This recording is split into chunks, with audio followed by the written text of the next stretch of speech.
Hello guys welcome to anime review Telugu. ఈ వీడియోలో నేను వన్ పీస్ చాప్టర్ 1126 స్పాయిలర్స్ని ఎక్స్ప్లెయిన్ చేయబోతున్నాను. ఈ చాప్టర్లో షాంక్స్ వియర్స్ బర్టోలెమియా ఫైట్ అండ్ ముందు చాప్టర్లో ఎగ్ అటాచ్ అండ్ డెస్ట్రాయ్ అవ్వడం చూసాం. దీని మీద బ్లాక్ బియర్ రియాక్షన్ అలాగే స్టార్ట్ పైరేట్స్ను కూడా చూస్తాం. బట్ స్టార్ట్ కు ఎల్బాకి వెళ్లే దారిలో థౌజండ్స్ అన్నికి సంథింగ్ జరగడం వల్ల స్టార్ట్ స్ప్లిట్ అవ్వడం చూస్తాం. ఇలా చాలా ఎగ్జైటింగ్ న్యూస్ ఈ చాప్టర్లో జరిగాయి. ఈ చాప్టర్ని ఎక్స్ప్లెయిన్ చేసే ముందు మా ఛానల్ కొత్తగా వచ్చేట్లయితే Don't forget to smash that subscribe button! Click that bell! Please, I'm begging all of you! ఇక లేట్ చేయకుండా వీడియోని స్టార్ట్ చేద్దాం. చాప్టర్ 1126 యొక్క టైటిల్ వచ్చి కాంపన్సేషన్. ఈ chapter Red Head Pirates and Bartolomeo Pirates మధ్య ఫైట్తో స్టార్ట్ అవుతుంది. ఆ ఫైట్లో షాంక్స్ బర్టోలెమియాని డిఫీట్ చేస్తాడు.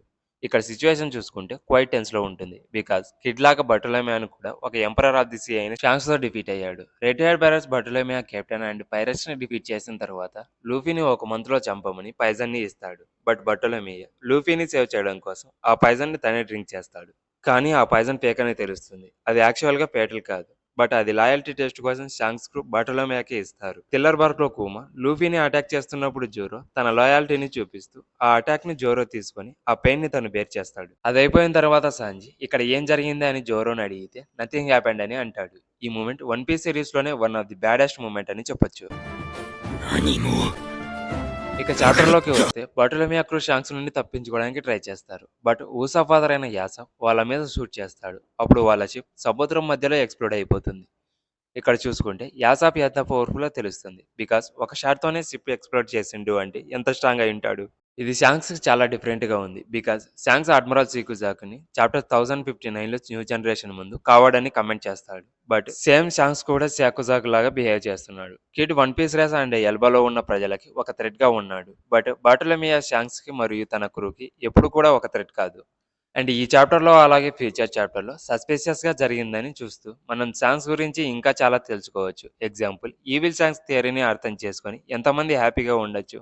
బట్ శాంక్స్ వీక్ వాళ్ళని క్లీన్ చేస్తూ ఉన్నాడని అనుకుందాం. బట్ ఎందుకు రైట్ హ్యాండ్ పైరట్స్ ఇలా చేస్తున్నారు? బికాస్ ఇదంతా స్టార్ట్ చేసిందే బర్టోలెమియా. ఎలా అంటే వానో ఆర్క్లో లూఫీ కైడోతో ఫైట్ చేస్తున్నప్పుడు శాంక్స్ టెరిటరీలో లూఫీ ఫ్లాగ్ని ఎగరవేస్తాడు. మీకు గుర్తుందా? వానో ఆర్క్ ఫినిష్ అయిపోయిన తర్వాత శాంక్స్ని ఇంట్రడ్యూస్ చేస్తారు. అప్పుడు వాళ్ళ క్రూమేట్స్ వచ్చి లూఫీని మీట్ అవుతాం పదా అని కెప్టెన్ శాంక్స్ని అడిగితే లూఫీని చూడడం ఇప్పుడైతే నాకు ఇంట్రెస్ట్ లేదు. అయినా మన టెరిటరీలో ఏం జరిగిందో మర్చిపోయావా? లూఫీ ఫాలోవర్స్లో ఒకడైన బర్టోలెమియా మన ఫ్లాగ్ని కాల్ చేసి లూఫీ ఫ్లాగ్తో రీప్లేస్ చేశాడని చెప్తాడు. అందుకే అనుకుంటా బర్టోలెమియాతో ఫైట్ చేస్తాడు. బట్ ఎందుకు షాంక్స్ లాయల్టీ చెక్ చేశాడు? దీని గురించి ఈ చాప్టర్ ఫుల్ సమ్మరీ వచ్చిన తర్వాత తెలుస్తుంది. ఈ ఐలాండ్ వచ్చి బ్లాక్ బేర్డ్ టెరిటరీ. బ్లాక్ బేర్డ్ హచ్నోజో ఐలాండ్కి తిరిగి వచ్చాడు. దీని మీనింగ్ ఏంటంటే షాంక్స్ బ్లాక్ బేర్డ్ని ఇప్పటి వరకు కలవలేదని అర్థం ఉండొచ్చు. కోబీ తప్పించుకున్నందుకు బ్లాక్ బియర్డ్ పేజర్ మీద కోపంగా ఉంటాడు. బట్ గార్ప్ని పట్టుకున్నందుకు కోజానికి కంగ్రాచులేషన్ చెప్తాడు. ఇప్పుడు మనకి గార్ప్ బ్రతికే ఉన్నాడని అయితే కన్ఫర్మ్ అయిపోయింది. బట్ ఎందుకు టీచ్ గార్ప్ను బ్రతికిస్తాడు? ఏదో పెద్ద ప్లానే వేశాడని అయితే అర్థం అవుతుంది. అయితే ఆ ప్లాన్ ఏంటో నెక్స్ట్ రాబోయే చాప్టర్లో రివీల్ చేయొచ్చు. ఇక్కడ గార్ప్ లూఫీ గ్రాండ్ ఫాదర్ అని తెలిసిన తర్వాత లూఫీని టార్గెట్ చేస్తున్నాడా లేదా డ్రాగన్ ని టార్గెట్ చేస్తున్నాడా? ఇంకో రెస్క్యూ అయితే ఖచ్చితంగా జరగబోతుంది. బట్ అది ఎవరిదో తెలియదు. మేబీ కోబీ తిరిగి రావచ్చు. బట్ ఇప్పుడు లూఫీని ఆ వన్ పీస్ రీచ్ అవ్వడం నుంచి ఆపడమే తన మెయిన్ జాబ్ కాబట్టి అతన్ని లీడ్ చేసే స్వాడ్ అంటే మెరిన్లో ఒక స్వాడ్ వేరే విషయాలను ఫోకస్ చేస్తుంది.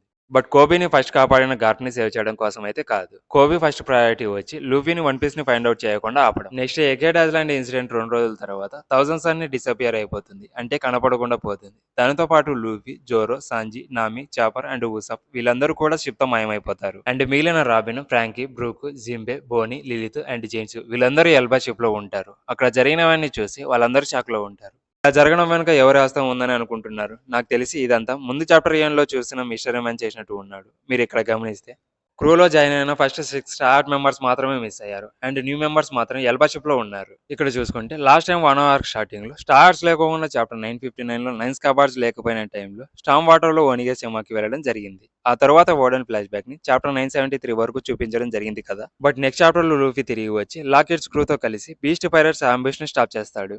అలాగే ఓడెన్ ఫ్లాష్ బ్యాక్ తర్వాత లూఫీని ఎప్పుడు చూపిస్తారా అని టెన్షన్ పెంచింది. అలాగే ఇక్కడ చూసుకుంటే లూఫీ అండ్ అదర్స్ ఎక్కడ ఉన్నారో తెలుసుకోవడానికి ఎన్ని చాప్టర్ పడుతుందో చెప్పలేం. అండ్ చాప్టర్ ఎండ్లో నామి ఒక స్ట్రేంజ్ రూమ్లో లేచి వైకింగ్ డ్రెస్ని తొడుక్కుని ఉంటుంది. చూస్తుంటే నామి ఎల్బా వాళ్ళతో కలిసి ఉందేమో అని సజెస్ట్ చేస్తుంది. స్పాయిలర్స్ అయితే ఇవే గైస్. ఈ వీడియోని లాస్ట్ వరకు చూసి మా ఛానల్ని సపోర్ట్ చేయండి. ఈ వీడియో మీకు నచ్చినట్లయితే please guys like, comment and మీ ఫ్రెండ్స్కి కూడా షేర్ చేయండి. And also subscribe my channel. Next వీడియోలో మరిన్ని యానిమే కవర్లతో మళ్ళీ కలుద్దాం. Until then by.